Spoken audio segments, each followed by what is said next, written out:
Hello, everyone, and welcome to our first episode in our mini series on how to start investing. My name is Torin Dove. I've been investing now for about 5.5 years, and I loved it so much I actually went to school for it. And I'm hoping that by the end of this little mini series, you'll have gone from someone who either is first trying to look into investing or maybe has a little bit into at least someone who's a bit more knowledgeable than when you started. So, without further ado, let's kick things off.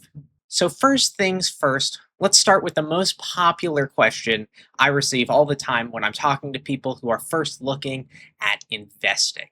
When do I start? Now, typically, this question it comes from a really good place, but a lot of people just end up asking this question as a way to kind of kick the can down the road, if you say. It comes with a lot of other questions, such as is the market too high right now? What if right now is not the correct time to buy? What if I buy in and then suddenly next week everything goes down and my positions are losing money?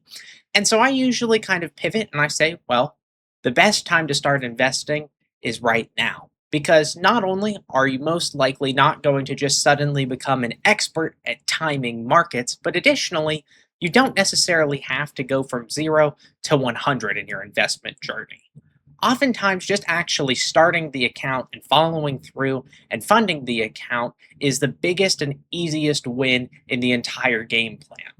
From there, as you start trying to invest, you again don't necessarily have to put it all in at once, going from 0 to suddenly all of your money's in equities or the stock market. You can have time and you can patiently buy and build a position. Now, I've talked about how preferably the best time to start investing is right now.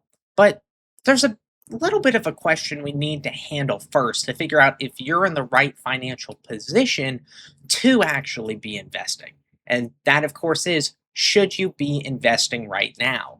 In agreement with almost every textbook or every financial professional, I agree with having a 3 to 6 month fully funded emergency fund that way if anything were to happen to one of your primary income streams, you wouldn't have all of your money tied up in investments because let's face it, emergencies can absolutely happen. And sometimes you need that money right that second in the case of an emergency. And if it's tied up in investments, you might have to wait days or even weeks to kind of pull some of that money out. And God forbid you have an emergency where you need to use that money right when the market's doing terrible or your portfolio is really down. So, this is probably emphasis point number one in terms of making sure you actually have some sort of safety net before you start investing whatsoever. Additionally, another emphasis point should be the deletion of any debts with very high interest rates before you start investing whatsoever.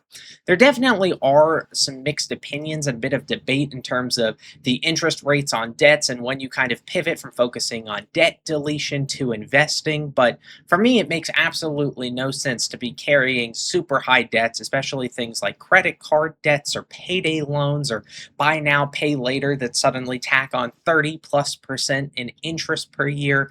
It makes no sense. And you would want to definitely prioritize making sure you're in a good financial position before that. Now, I said there's a bit of discussion and debate involving the whole entire debt argument, and when you make this pivot from focusing on debts to actually investing. So, I want to introduce you to two of what I would consider the extreme ends of this conversation, and then kind of give you a more middle ground approach. So, you have what would kind of be considered at this point your Dave Ramsey crowd approach. And this treats debt very much as a bad word. I mean, this is a man who has famously on interviews said he would not take $1 million loan at 0% interest only because it is debt.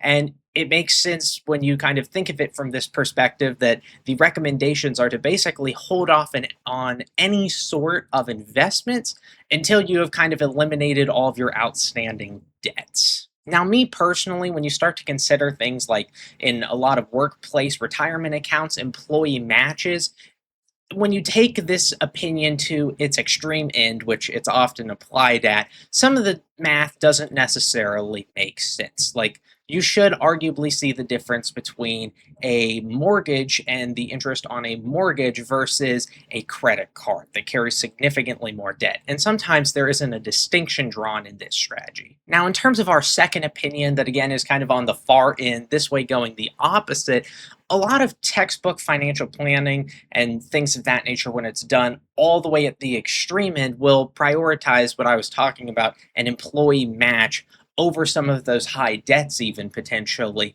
depending on the match itself and going up to that cap. And so they might insist on, hey, if you're getting a 100% match up to your 6%, that should be the priority there. Now, for me, I kind of view this from a little bit of a middle of the road mindset because while I understand the logic on picking up your free match, it's not necessarily that you're going to have a guarantee long term that you made the right decision. An initial 100% match, yes, it's wonderful, but then if it's put into a volatile stock market, suddenly that math could potentially change. Or even if it's a 50% match, that math might change. And I personally wouldn't be able to sleep soundly at night knowing that I was putting money into investments if I had things like a credit card outstanding or any super high interest loans. I mean, I don't necessarily know if I have a set cutoff figure, like at this specific interest rate percent, I am prioritizing this versus that. But you could very much go a case by case example in terms of when you start to realize, okay, these are things that are at the 6 to 7% interest rate or even potentially lower in some cases. And that's when I can start focusing more on putting this money towards investing and making the payments as opposed to trying to prioritize paying off that debt. So there is definitely some discussion around here. If you have a bunch of complicated debts outstanding and aren't really sure when you should try and prioritize the cutoff or where in that equation it fits in, I definitely recommend speaking to a professional financial planner. So now that we've kind of run through the checklist on what I would consider kind of our financial health and whether or not we actually can start investing, we're faced with a few other questions. One of what I would consider the easier questions would be the question of which platform or company do we go through to do our investments. Now, in terms of when you're going out and having to pick your own platform, my personal emphasis point would be focusing on what we would consider the full service brokerage companies. Now, admittedly, that term's a little bit dated because most of the industry has caught on to not tacking on fees in every single transaction you take. But basically, when you're going through the full service, which at this point is the most established and recognizable names, think your Schwabs and your Fidelities, for instance, when you're going through them, you're missing out on a lot of what I would consider the gamification aspects. So you can still definitely get the ease and access that some of these smaller players think like the Robin Hoods pitch, but where a lot of them kind of prioritize the instant action and they very much treat investing at this point like a game. If you make different trades, you might get confetti on your screen. And oftentimes, if you look online, those types of platforms are the ones you see emphasized in the meme stock crazes and giving easy access to options. And so for me personally, I would prioritize the long established giants in the space.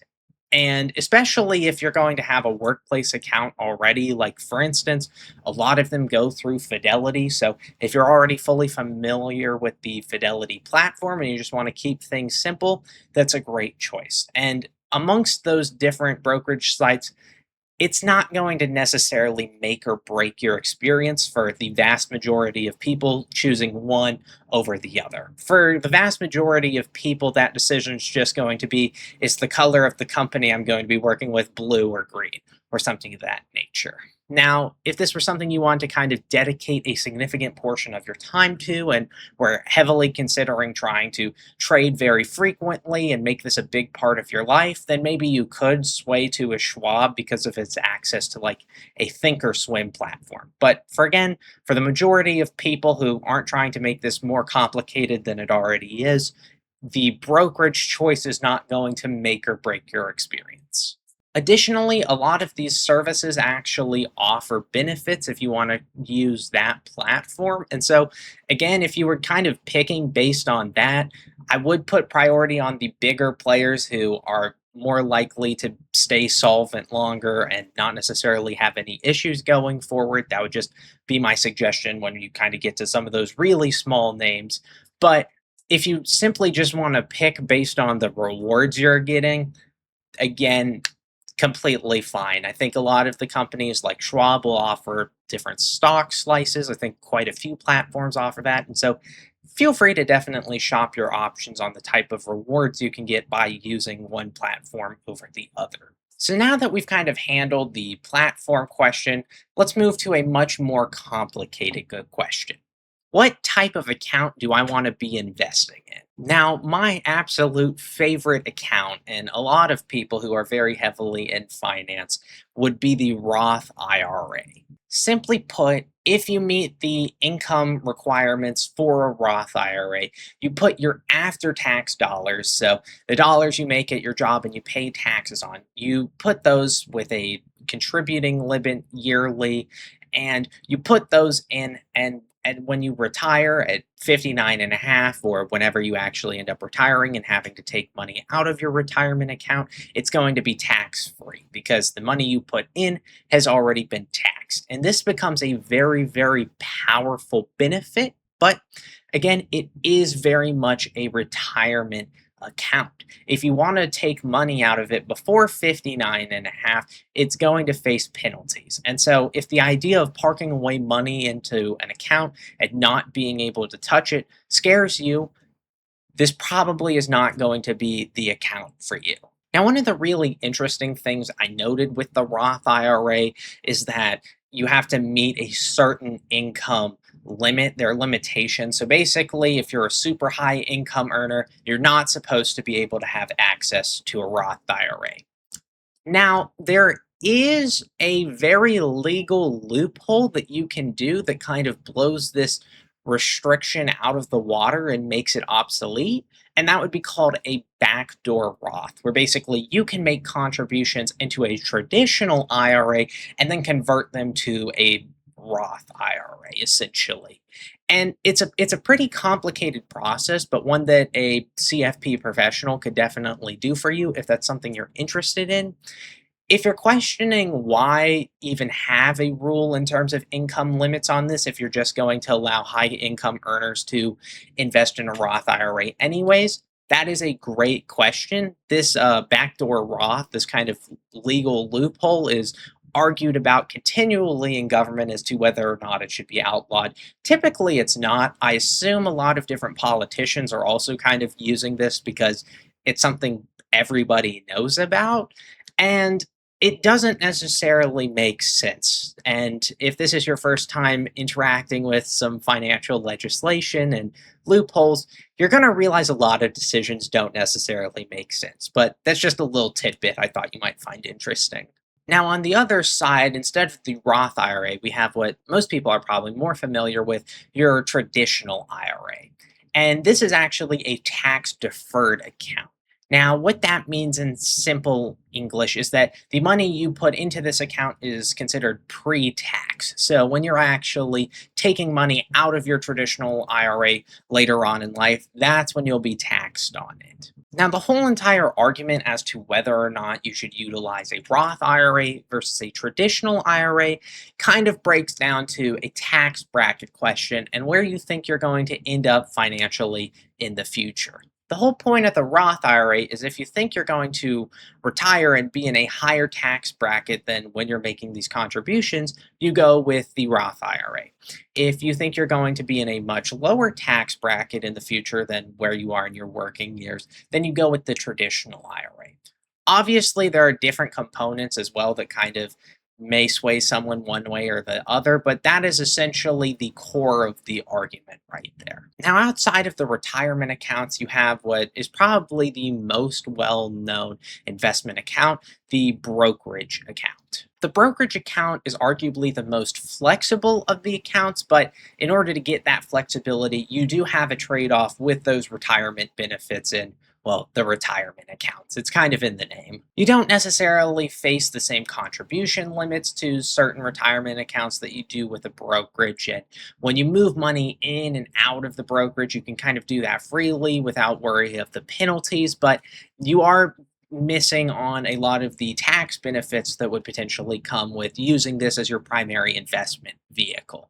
Almost certainly, if you have a really long runway and you're looking to grow your account to the biggest position possible, this ends up not being the best choice for your nest egg. A retirement account like your Roth IRA becomes the better of the retirement account options. But if you're simply looking for flexibility and maybe right now your investing goals are going to be different than when you're trying to set aside for your nest egg, then the traditional IRA or the traditional brokerage account will be a very flexible account for you to utilize. Now, there are, of course, some other investment accounts. For instance, a lot of people end up with workplace retirement accounts, and a lot of those questions can boil down to your investment options. For some of them, you're kind of stuck with individual choices where you might have to make some picks in terms of target date funds or specific funds you have access to. But there is a growing trend where a lot of companies are now operating more self directed approaches so that you'll actually be able to pick your own investments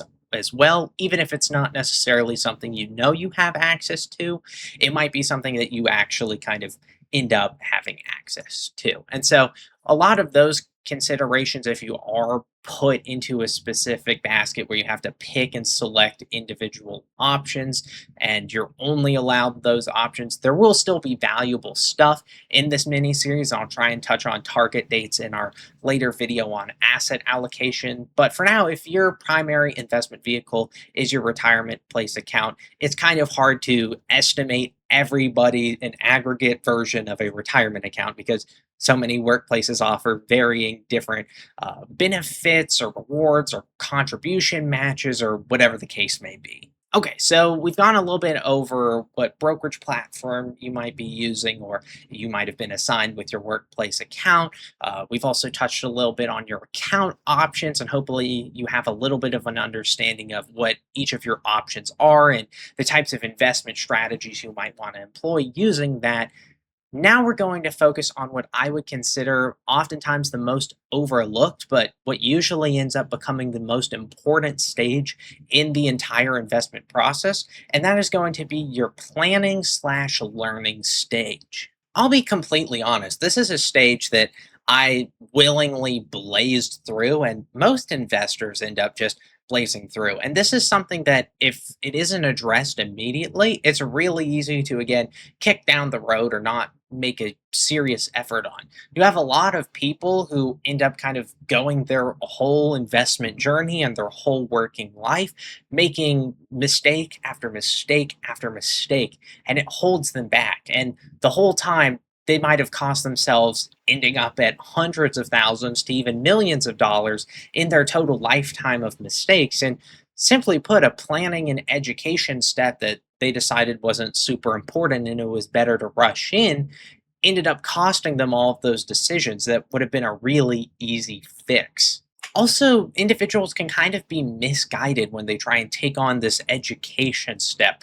For a lot of people, and platforms I feel like don't necessarily do the best job of this, they're very much pushed towards what I would consider paper trading versus actually literature intensive or watching any video or mini series or whatever the case may be and actually picking up their investment knowledge that way. And paper trading, it can be important because it can help you make those mistakes without necessarily putting your own dollars at the line. But if you aren't being exposed to a wide variety of mistakes in literature and watching how other famous investors and greats operate and make their decisions, you're still going to be behind those who have put that effort in. So I really want to make sure that I can help steer you in the right direction. I have two pretty short book recommendations that will put you ahead of 90% of the crowd when you're actually making your investment decisions.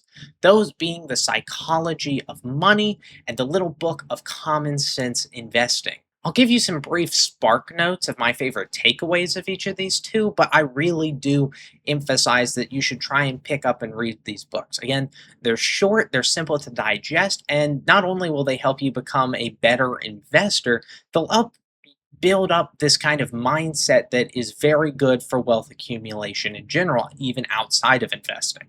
So, my first recommendation, The Psychology of Money, I think is the much more approachable out of the two of these books for people who don't necessarily know anything about finance. It's written for the common person to understand, and it really helps with the mental equation of wealth accumulation and investing.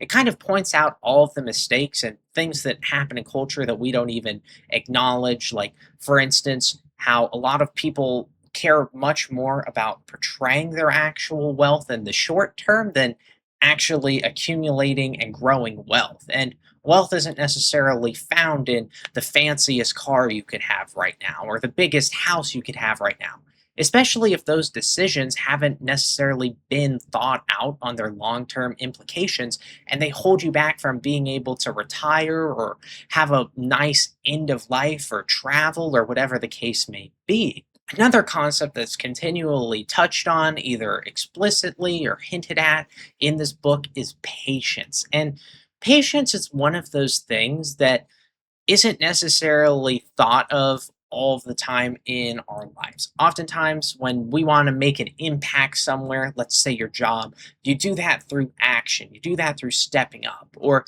there are so many skills out there that it's constant action and you need to improve and you need to be doing something. And weirdly enough, wealth accumulation isn't necessarily like that. Oftentimes, people make great investment decisions. Like even individuals who aren't professionals whatsoever will make great investment decisions. But where they end up going wrong and holding themselves back is in that patience thing. They think they need to constantly be doing something. It's a weird thing, and it's one of the reasons I actually love investing and kind of the game of investing is because it's so different from every other game. It's not through constant action that you make true long term wealth. It's through making correct decisions and then basically waiting them out and being patient and letting them kind of blossom and grow. Now, the little book of common sense investing kind of pitches what I would consider for most everyone on earth to be the best playbook and honestly an incredible lesson. You are not a world class stock trader. That might blow your mind. I know. You're coming in and this whole time you thought you were Warren Buffett. And here's the thing, you don't have to be, but also why try and be? So much of the crowd is going to be continually rushing in and competing with the big dogs, and they won't even stop to think that through at all. And there's a much easier game to be played that works better than 90% of the professionals. And what's funny is it's a lot easier, it's a lot less time consuming, it racks up significantly less fees and a much less on the tax bill side and complication size, and it's through passive investing. For me, this book fits in with pretty much all the reasons most individuals start investing. Most individuals, when they sit down and they decide they're going to invest, it's probably because they've realized that, oh, I'm not necessarily picking up any money in my savings account, and it's not looking like I'll be able to retire with this. Or investing is going to help me achieve my financial future and maybe help me retire. I think that's the reason why most people actually end up starting to invest. It's not because they're deeply fascinated with the subject and they just want to become the world's greatest investor ever. While there's additionally a plethora of other investment resources out there in literature, really I do think that if people just read these two simple, short, easily digestible books, they're going to be ahead of pretty much everyone in the crowd. And they're going to be able to set their investments onto autopilot and actually kind of apply themselves in areas they're passionate about their life. Oftentimes, investing will eventually become the thing that makes you the most money in a set year or in a set time. But for a long period of that time, it's actually your dedication in your job. You're trying to grow in things you're passionate about. And it's not going to necessarily be investing when you're at kind of the earlier stages and trying to actually grow your wealth. Now, let's talk about our next question.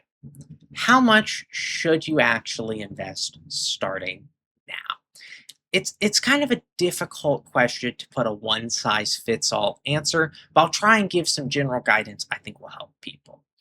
Most textbooks, most financial planners, most of the key recommendation is going to be 10% of your annual income a year. However, I fully understand that for people starting out and maybe they aren't that far into their careers, that can be kind of hard to hit, especially now where we're having a lot of economic concerns about affordability, about inflation, about the price of gas, whatever the case may be. And if you can't hit 10% this year and you know you can't, I don't want that to be a thing where, oh, well, I can't do what I was supposed to do anyway, so I'll just push it down the road. This is the thing that if you have to start small and you have to just try and put a little bit aside, whatever is left after your essentials and you're willing to sacrifice on for your consumption, I would implore you, even if it's really small amounts, to start trying to set some money aside. It may seem like a really small and meaningless amount now, but given a long runway and the absolute wonders of compound interest, that small sum you're setting aside, even though it wasn't your 10% the textbook told you to hit, you're going to be very thankful you did that in the future. And you're going to be helping future you. And future you will understand that you couldn't have hit your 10% in a year where you had to really struggle to fit in all of the essentials and necessities. Now, that being said, as time grows, one of the big important things that, again, some of those pieces like the psychology of money will touch on is that you don't necessarily have to grow your spending as well. Sure, some people will definitely grow their spending from like how they would have lived in college when they were towards their poorest to when they're in the midst of their careers, but there's going to be a point where it doesn't provide you that much extra happiness to be spending, or it doesn't provide you that much utility to be spending in excess, and you're just buying things because you have that extra resources. And if you're able to hit the point where you're happy, you don't have to look around you or look at social media and see these lavish lifestyles of these people and be like, man, people should view me like that. I want to be like that. If you're not someone who's motivated by the materialistic things, then maybe you do try and push that limit on that 10% sum if you can. And if you're lucky enough to kind of build your way up the career ladder and get more access to funds, maybe you do try and set some of those aside. Because a lot of people, when they're making these in the moment decisions, they're just thinking, oh, retirement's this thing that's way down the road. Why do I even care? And you see this really sad trend with people who they push off retirement, they push off investing, they push off saving, and then they're rolling in at around 40 and they're like, hey, I have 20 years now and I might like to retire, or even sometimes it's 10 years and they're like, I've kind of delayed and delayed on this thing and now it's time. And there's an unfortunate reality that the job is now significantly harder and they have to sacrifice much more than if they were just willing to sacrifice that little bit extra when they were earlier on in their careers. And it, as we've touched on, it doesn't necessarily have to be crazy out the wazoo sacrifices you need to be making. And especially not when you aren't in a position to be able to make those sacrifices. It can just be little small steps. Small steps now are better than not doing anything and coming in when you're 50 and you're like, hey, how the hell do I retire one day? It just is. It's just a better reality for you. Thank you so much for joining me in part one of our little mini series we're going to be going over. This was kind of the all of the build up and the actions I kind of want to discuss on and touch on before you actually take that next step into asset allocation and trying to figure out what you're going to actually make your nest egg or your portfolio out of. I think oftentimes it's in this pre-steps that people rush and people blow through it and they don't necessarily think through these decisions. And weirdly enough, when this whole process here is done right, it can easily become your most important because as I touched on briefly, you could have the best investment portfolio for the next 50 years. Like right now, sitting down today, you somehow crafted a portfolio that's just going to do incredible. But if you lack some of the market knowledge in terms of a little bit of market history, if you lack some of the psychology things you might want, like learning about more about patience and then specifically its place in investing, you might sell everything on the first time the market has a slight downturn, and then suddenly that best portfolio ever is looking like a net loser for you. And that's an unfortunate reality. So many people, they learn their mistakes by stepping on the nails themselves. There are so many people, and there's been so much history on this. You can just read about the people stepping on the nails. You don't have to dunk your hand into the fire to know, hey, this is going to burn me, this is going to hurt, this might cause second-degree burns. You don't have to experience that for yourself. And that's what I'm hoping that other people out there who end up watching this, you'll have a better idea of some of that and some of the places you should look to make sure that you are doing the right things, because you are doing an incredible thing by taking this first step in your investment journey. And this deserves, and you deserve, for this to go really well. So thank you very much for checking out this video. I really appreciate your time.